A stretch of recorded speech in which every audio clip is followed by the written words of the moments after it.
Hi, Bob. Guess what?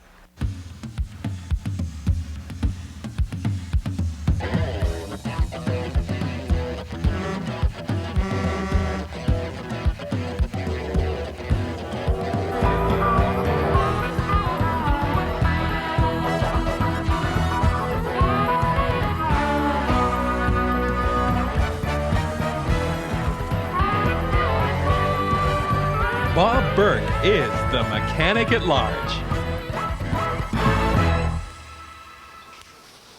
Hi, I'm Bob Bourke. Welcome to Mechanic at Large. On today's show, we're going to talk about electricity, alternators on your car. Let's go through the evolution of this stuff. This is an old DC generator. This was found all through the 40s and 50s, spun away there, and it made DC electricity. We don't use those anymore. Now we've got alternators. They're basically AC generators, but they produce a higher rate of charge at lower speeds. So we use them on all the modern cars. We're going to explain to you the progression from here to here. Let's go to our tool illustrator. Tool illustrator up. Oh, love that thing. AC, DC, that's what we're going to talk about. The difference between generators and alternators, and then we'll get into some specifics. Back in the olden days, when our director was young, we had generators. Like I mentioned, they had a shaft running out the front and a pulley. This is something they have in common with alternators. This shaft was hooked on to a winding called an armature. This is basically a bunch of copper wire wound onto some magnets. They had field coils outside, and how they made electricity was this armature spinning inside this field housing set up a DC electrical current. So they made DC current. After a while, engineers said, let's reverse this procedure, and they developed alternators. Now, an alternator is basically an alternating current generator, but we reversed the position of the armature and the fields. Alternators look more along this line. They've got a shaft, they've got a pulley out the front, but the shaft is hooked to a thing called a rotor. And this basically is similar to the fields in the old DC generator. On the outside of this, we've got some windings called a stator, and that's because they don't move. Stator as in static, rotor as in rotating, all right? Now the difference is, as I mentioned, with alternators is that they charge at a higher rate at lower speeds. Now at the back here, let's take this line out. On most alternators, we've got a set of brushes, and these brushes pick up off two slip rings. These are attached to the rotor. The brushes pick up the current off these slip rings, but this makes AC current. What happens then is that the AC current goes into a series of diodes and a rectifier bridge. There's 6 diodes basically in an alternator, and what they do is they take the electricity that's going both directions, alternating current, and convert it into a single DC current, which we then feed to our battery. All right? So we're using diodes and transistors to convert AC electricity back to DC, which is what we need for our car battery. Now, on the subject of alternators, there's several things that can go wrong. There's a bearing mounted in the front of this alternator and a bearing mounted in the back. We're not going to concern ourselves with these bearings today because they require pullers. We're going to concentrate on things that you can do at home. These bearings, if they're going, you may find a wobble in the front shaft of your alternator, or you may get a noise, something like or something along that line. If you've got an alternator that's making a little bit of noise, like a little kind of a whistle, sometimes 1 or 2 of these diodes burning out will cause a whistle. That sounds like this. That's the sign of a burnt out diode. That again is not serviceable at home. We'll leave that alone. In most alternators nowadays, there's a built-in regulator that's mounted on top of the diodes. These are serviceable, but they're difficult to check. So we're going to leave that alone too. What we're going to concentrate on today is brushes. Brushes are easily replaceable. They're cheap to purchase. They'll run you between $5 and $10 a set, and they'll save you the cost of a rebuilt alternator. To put this in perspective, you're looking on an alternator, between the major causes of failure, your brushes will be probably 60% of the cause of alternator failure. If you take the brushes and the regulator together, you're probably up around 85% of your failures are caused by brushes or regulators. We'll concentrate on the brushes today. We're going to start with the easiest alternator to service that we have on our bench, and that's the Chrysler. I'm going to draw you a rough picture of a Chrysler alternator. This is a service procedure that you can do on your car. And this is unique from Dodge because all the other alternators we have to take off.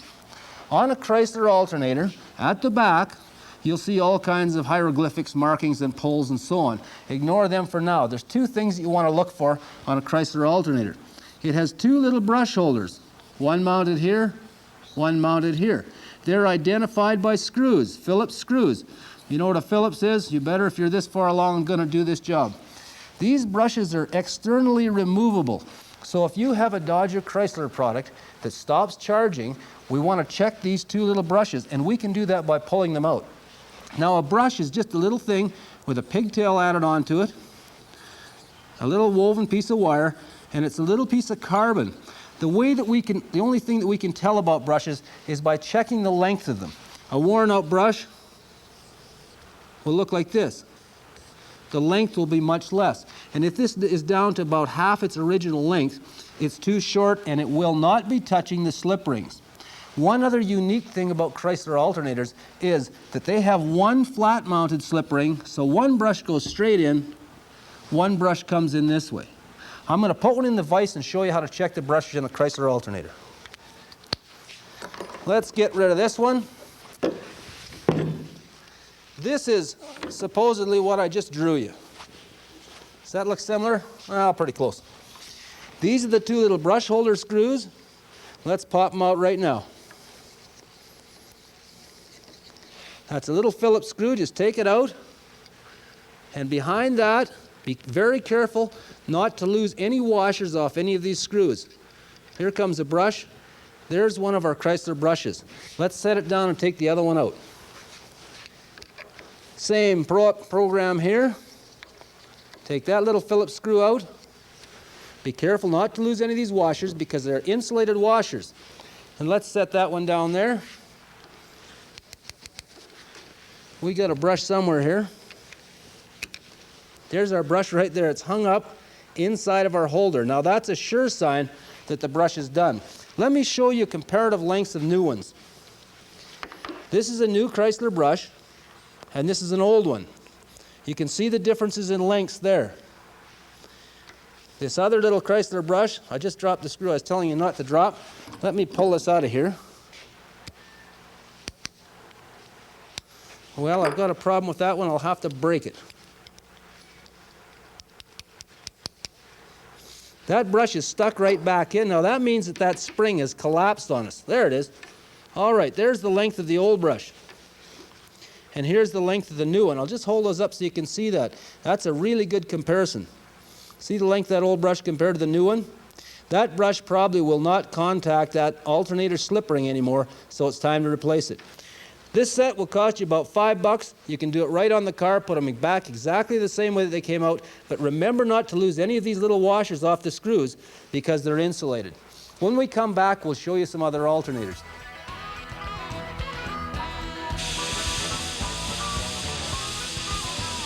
Most repairs shown on Mechanic at Large can be accomplished by the average person. Should you feel uncomfortable attempting any repairs, you should contact a qualified mechanic or your local service station. Mechanic at Large and this television station assume no responsibility.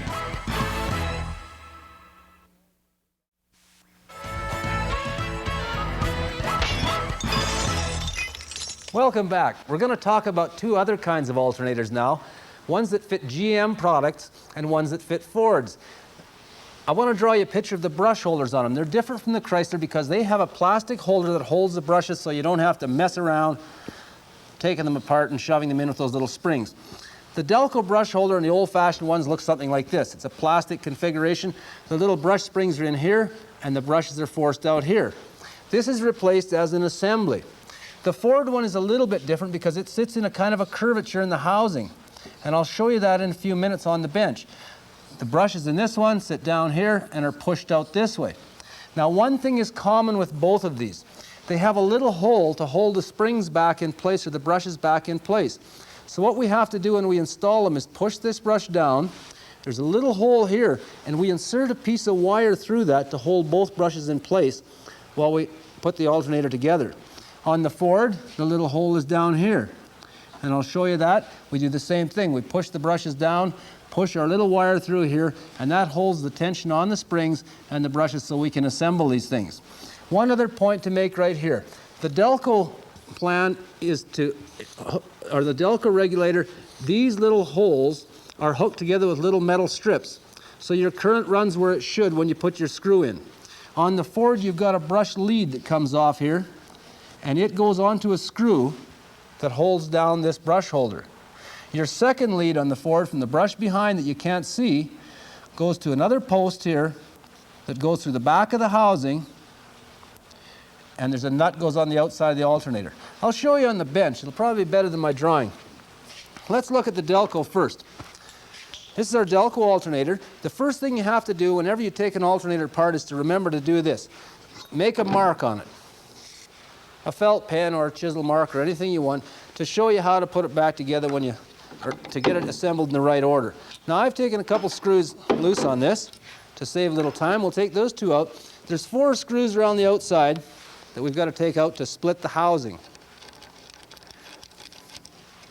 Those are 5/16. Some places they're metric. You pretty well got to find whatever you've got in your alternator.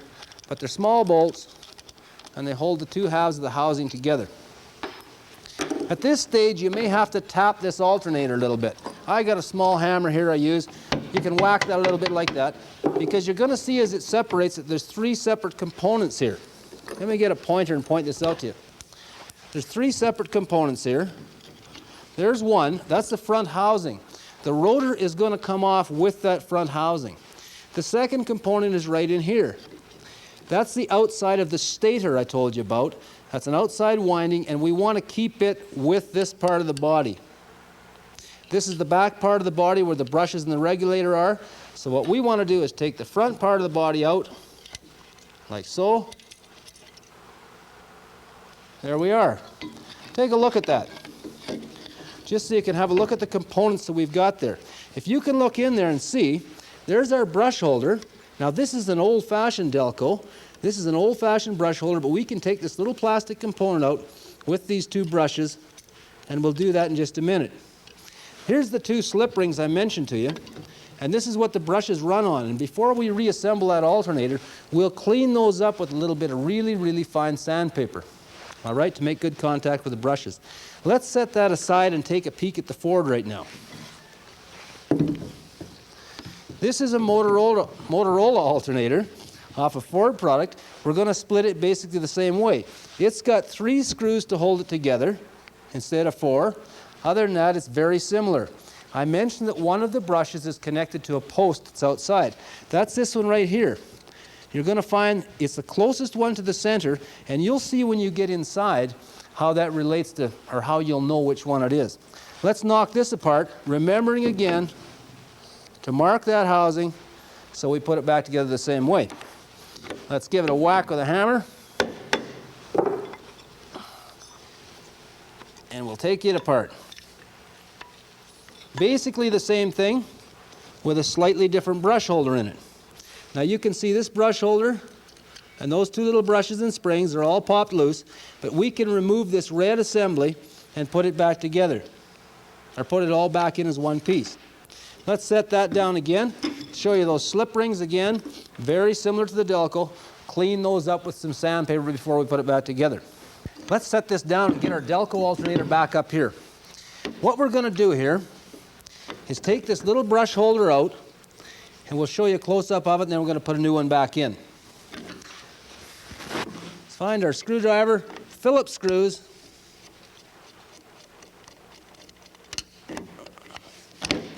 Whoop. 2 Phillips screws to take it out. You see them? And we have one little nut over here that we have to undo. Oh, we've got to get the right wrench. Probably go a lot quicker. That's an 11/30 seconds. Let's take our needle nose pliers in there. I want to stay back so you can see. We'll take this whole assembly out. We have to bend that one wire out of the way. Take our assembly out. I guess we better undo the bolts first, or the screws first.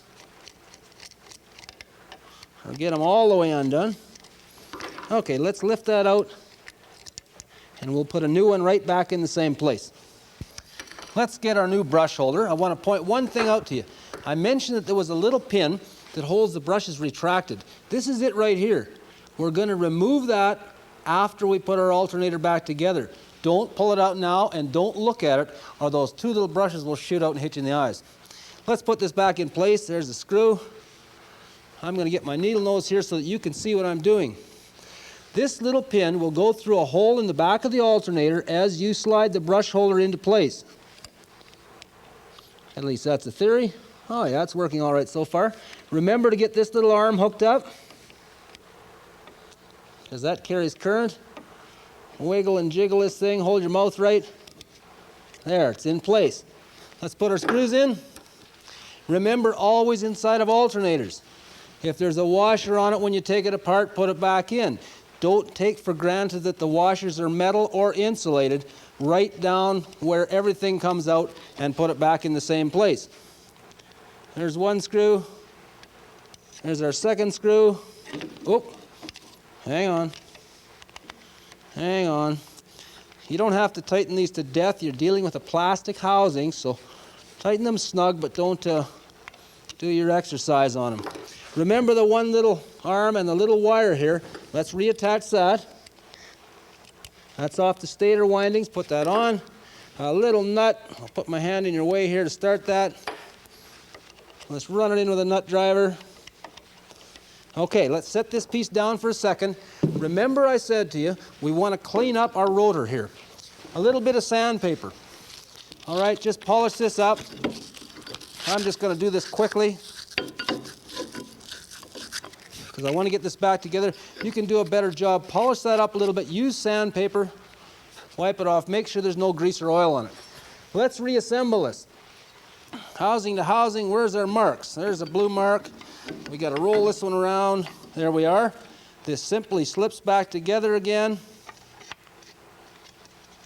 Right on. Mark to mark lined up. Put your 4 bolts back in. I'm going to do that on the brake. First, I want to show you, we're going to pull this little wire out, and that's going to let our 2 brushes drop down. If you listen real carefully, you might hear those brushes drop one at a time when I pull that wire out. Just listen. All right, I heard them. You might not have, but those 2 brushes now have got spring tension, and they're back on the rotor. I'm going to bolt this back together. We'll be back in a minute.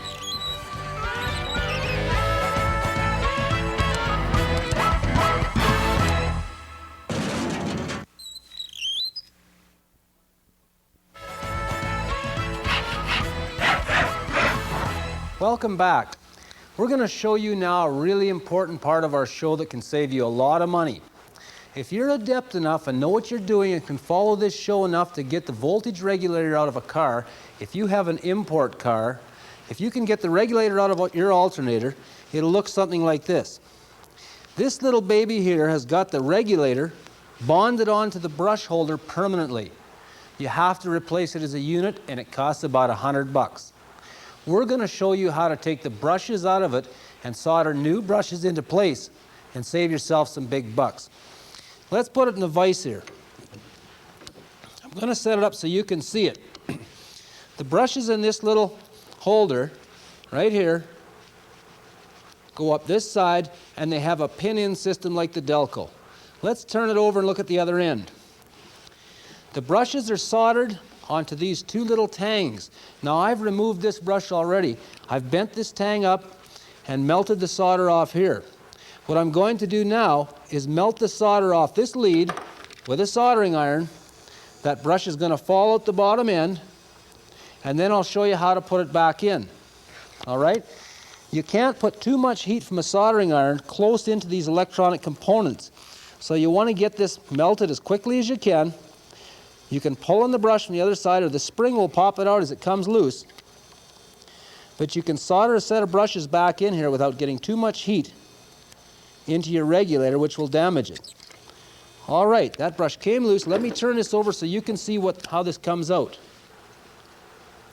There we are. The brush just popped out. There's the brush, and there's the spring, which is on the floor. But that's okay. For what we want to show you, we're going to show you how to put a brush back in that holder, bring the tang out, and solder it up there, and save yourself $100. Let's do it. I'm going to use an old brush here just to put it back in. You remember we talked about the length of brushes. This brush is relatively new. It's good to use over again, and of course you wouldn't do this unless you had to replace it. The first thing you have to do is find that little brush track, because that's where our brush lead is going to run. I'm going to set this in the vise right here so you can get a better look at it while I insert this. First of all, of course, put the spring in. Next, the brush lead down that hole, or down that track. Now this holds the same way that a Delco brush does.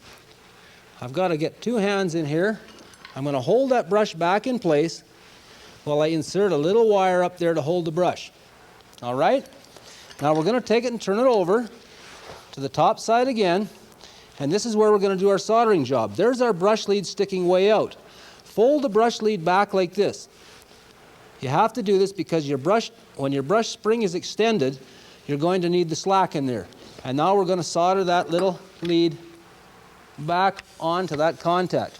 We use rosin core solder for this because it's electrical. Heat that little lead up.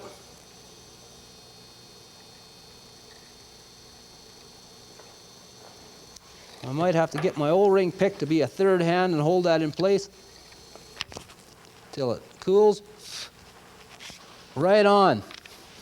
Excellent. If you can do this on two brushes, you've saved yourself about $100.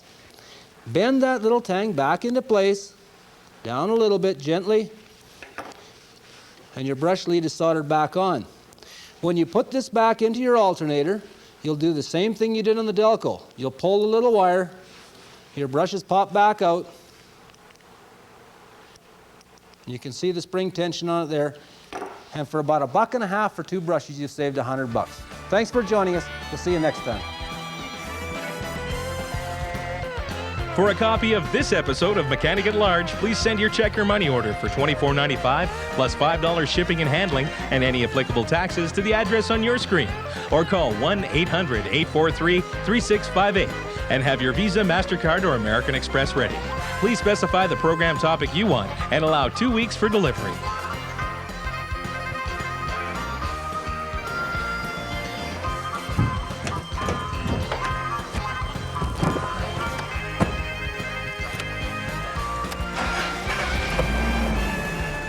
Tools. My favorite.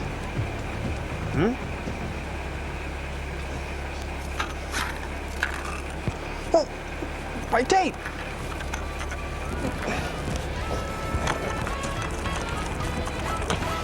My tape!